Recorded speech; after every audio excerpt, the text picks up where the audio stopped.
Il était une fois une mère porc et ses 3 porcelets. 3 frères ont la même taille.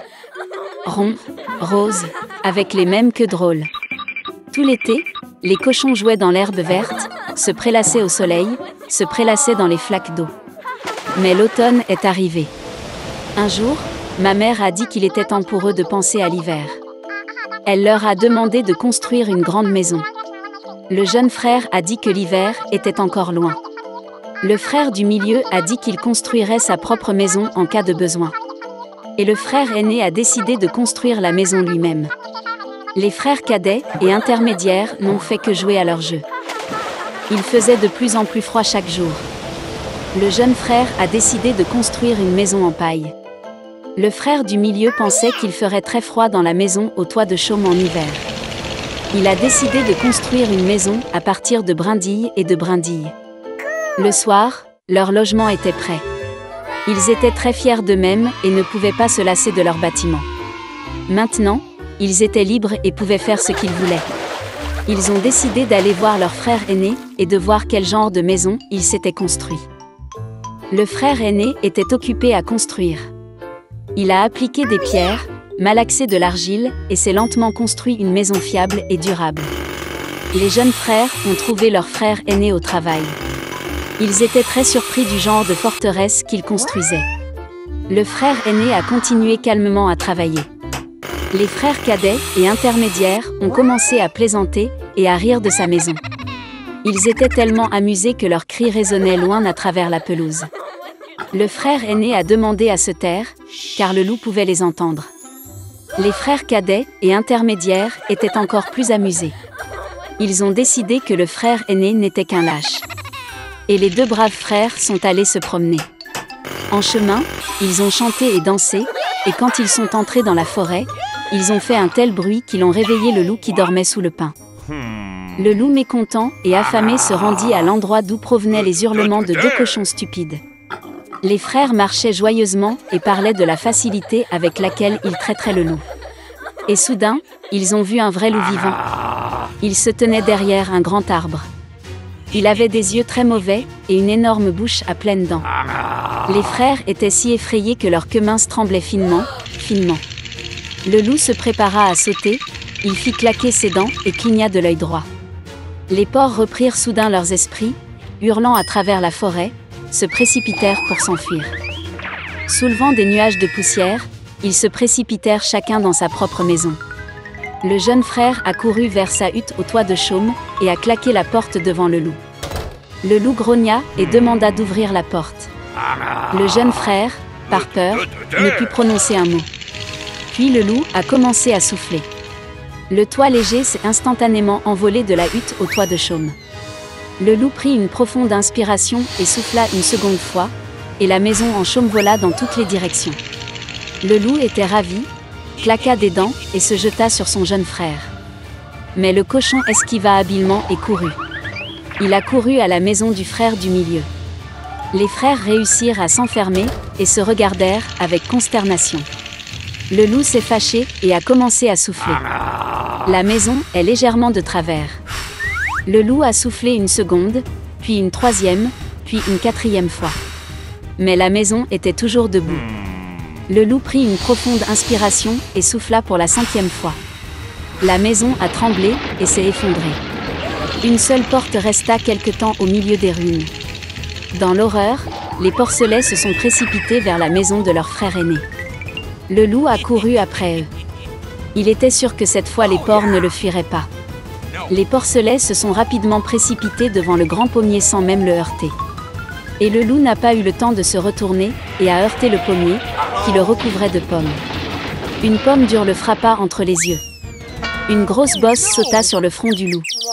À ce moment-là, les frères cadets et intermédiaires ont réussi à pénétrer dans la maison du frère aîné et à verrouiller la porte. Le loup courut vers la porte, grogna et demanda d'ouvrir la porte.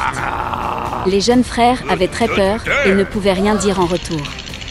Et le frère aîné savait que lui et ses frères n'avaient rien à craindre dans une maison en pierre solide. Puis le loup a aspiré plus d'air et a soufflé dès qu'il a pu. Mais peu importe combien il a soufflé, pas une seule pierre n'a bougé.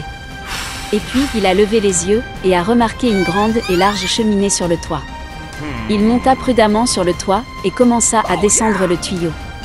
Les cochons ont entendu un bruissement. Le frère aîné a immédiatement deviné quel était le problème. Il se précipita rapidement vers le chaudron, dans lequel l'eau bouillait, et en arracha le couvercle. Le loup descendit la pipe et tomba directement dans le chaudron. Ses yeux s'agrandirent sur son front. Le loup échaudé s'envola avec un rugissement sauvage et se précipita dans la forêt. Et les 3 petits cochons se sont occupés de lui et étaient heureux d'avoir si habilement enseigné une leçon aux méchants voleurs. Dès lors, les frères et leur mère ont commencé à vivre ensemble, sous un même toit. Une princesse vivait dans un château luxueux. Elle n'avait que 14 ans, mais elle était terriblement gâtée et maussade. Une fois, elle a proposé quelque chose pour avril, et il y avait des fleurs de printemps au banquet du Nouvel Aène. Elle a publié un décret dans lequel elle a annoncé le début du printemps, et a promis de récompenser généreusement celui qui apporte des personnages au palais. Dans une petite maison à la périphérie de la ville vivait une belle-mère avec sa fille et sa belle-fille. La belle-fille était une fille très douce et gentille, et son nom était Masha. La belle-mère et la fille étaient très paresseuses et en colère, et elles blessaient la pauvre fille de toutes les manières possibles. Ils voulaient vraiment recevoir la récompense promise par la princesse, mais ils ne savaient pas où se procurer les personnages en hiver. La vieille femme a décidé d'envoyer Masha dans la forêt pour leur apporter des fleurs printanières. La belle-fille a commencé à implorer sa belle-mère d'avoir pitié d'elle, car il faisait noir et froid dehors. Et quel genre de personnage peut-il y avoir en hiver? Mais la vieille gourmande ne voulait rien entendre. Elle a donné un plus grand panier et a conduit Masha à la porte.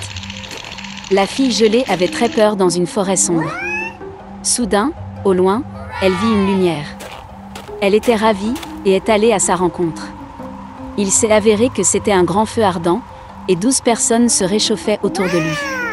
Reprenant courage, la fille s'est approchée d'eux et leur a dit que la méchante belle-mère l'avait forcée à aller dans la forêt et à ramasser des personnages. Il s'est avéré que c'était 12 mois. Les frères se sont sentis désolés pour Masha et ont décidé de l'aider. Frère April a scandé un sort, et soudain le printemps est arrivé dans la forêt et dans la clairière. La neige a fondu, l'herbe verte est apparue, les personnages ont fleuri. La fille a commencé à ramasser des fleurs et en a bientôt rempli un grand panier. Le jeune April l'aimait beaucoup et il lui a donné une bague magique.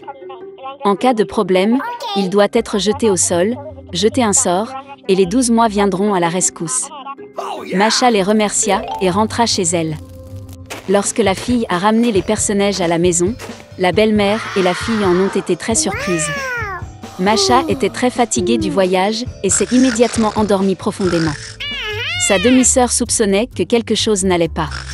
Pendant que la fille dormait, elle trouva sa bague magique et la prit pour elle-même. Après son réveil, la belle-fille a découvert la perte. Elle a commencé à supplier pour rendre la bague, mais sa belle-mère et sa fille ne voulaient rien entendre. Prenant un panier de personnages, ils se précipitèrent vers le palais royal. Dans le palais, il y avait un arbre du Nouvel Aène magnifiquement décoré. Mais la célébration à venir n'a pas du tout plu à la princesse capricieuse. Et ce n'est que lorsque la belle-mère et la fille lui ont apporté un panier entier de personnages, que la princesse a changé sa colère en miséricorde. La belle-mère ne pouvait pas dire clairement d'où venaient les fleurs, et elle a dû admettre que sa belle-fille les avait ramassées. La princesse a immédiatement décidé de se rendre dans le pré avec des personnages. En chemin, elle se tourna vers la pauvre Masha pour lui montrer l'endroit où elle cueillait des fleurs. La fille a dit qu'elle le montrerait, mais seulement si la bague lui était rendue. D'une telle insolence, la princesse s'est fâchée et a jeté la bague. Mais la belle-fille a réussi à jeter un sort. Immédiatement, un vent fort s'est levé, le tonnerre a grondé, le feuillage est tombé et la neige a commencé à tomber. Le vieil homme January leur apparut. Il a invité tout le monde à faire un vœu.